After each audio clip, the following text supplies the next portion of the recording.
Hello again. Today we're going to do the third video in the 12-part series of learning the primary and the secondary chords in every key. We're going around the circle of fifths. We started with C, then we counted up 5, C, D, E, F, G, and we did the G chords. And G had an F sharp. All right, and then we count up 5 more from G.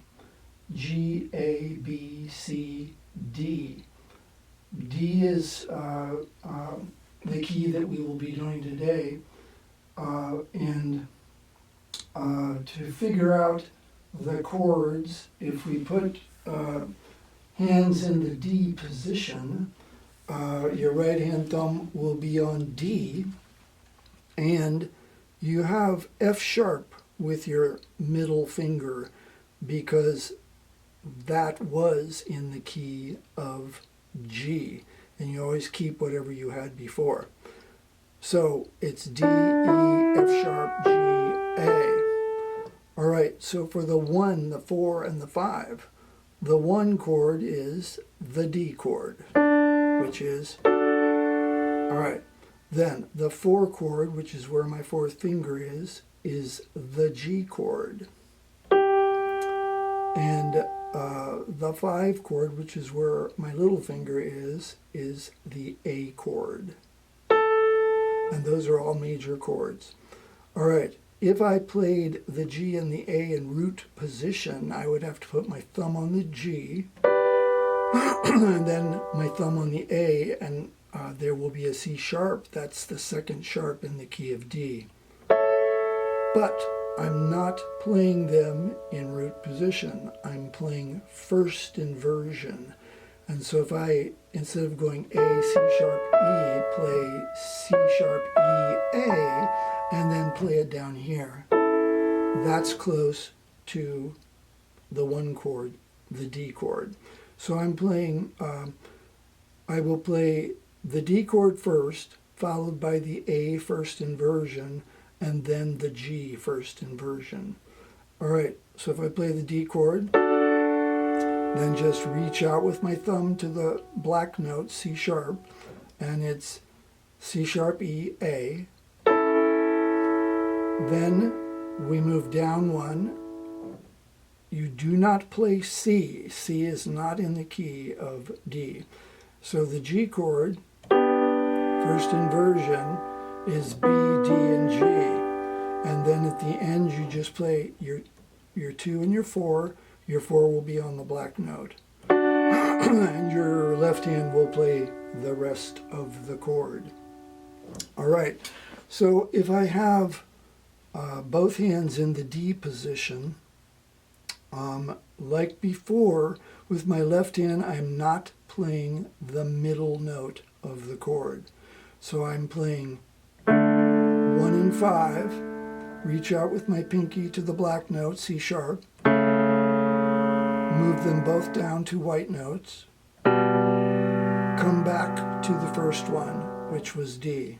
All right, so both hands go D, 2, 3, 4, A, first inversion, 3, 4, G, 2, 3, back to D, 2, 3, 4. All right, then the secondary chords in this key, and in every key, are the chords that start on the 2nd note, the 3rd note, and the 6th note of the key. And the 6th note is, you have to reach out with your thumb for B. So those 3 chords would be E minor, F sharp minor, and B minor. And those are all in root position, but like before, the only one that I'm going to play, and I'm going to play in the order of B minor first, then F sharp minor, then E minor. The B minor will be in root position, and then I reach out with my thumb and I have to play C sharp. This is F sharp minor, first inversion. All right, and then the E minor is 3 white notes, G, B, E, first inversion, and then just bring the thumb back with the 3 up on the C sharp for the A chord. Okay, and the A chord is a major chord, which takes you back to the beginning. All right, so with the left hand, it's B, F sharp. Reach out with the pinky to A and F sharp. They both go down to the white notes. And then just bring your pinky back one. And that's the pattern for the secondary chords in the key of D. All right, if I do both hands. B minor, F sharp minor, first inversion, E minor, first inversion, A chord, which takes you back to D. All right. So once again, the goal is always to play the chords enough so that you can make musical sounds with them, rather than just playing. When you play the notes all together in the chord, it's called a block chord. And so you want to play them until you can make them sound musical. And I'm assuming that you've watched the first 2 videos that talk about passing tones and whatnot that you can do. You don't have to stick completely to the tones of the chord. You can play the notes in between also.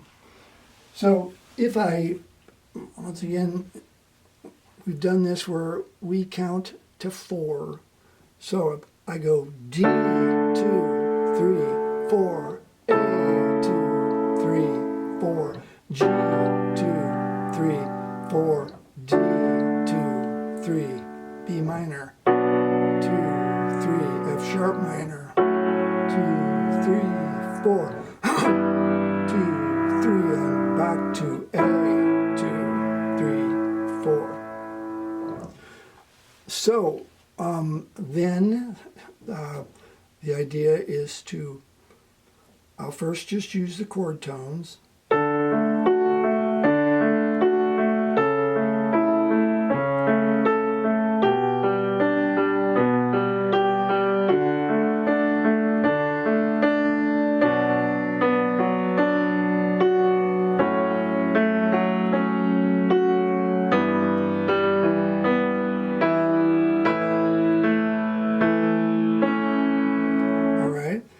Then you can also play a bunch of notes in between.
As we keep going in learning how to improvise on chord changes, you also, can play other inversions, and you don't even have to stick right to those positions. And that makes it more interesting also. For instance, if I'm in D, well, I can play a D like this.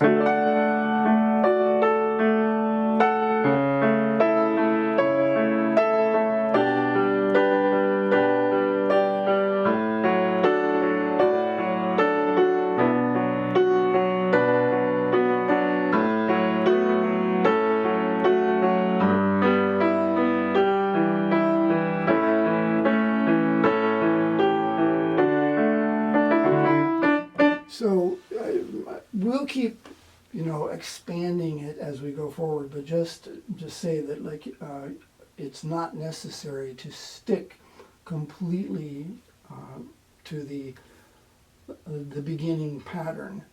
Nonetheless, it's really a good thing to, and notice also that the basic chords use the exact same fingers in any key. It doesn't make any difference what key we're in. It's always the same fingers. So, and it's not to say that you always have to play them exactly that way, but it's really good, to have a basic framework that you work out of. And any scale chord book that you would look at always uses those fingers.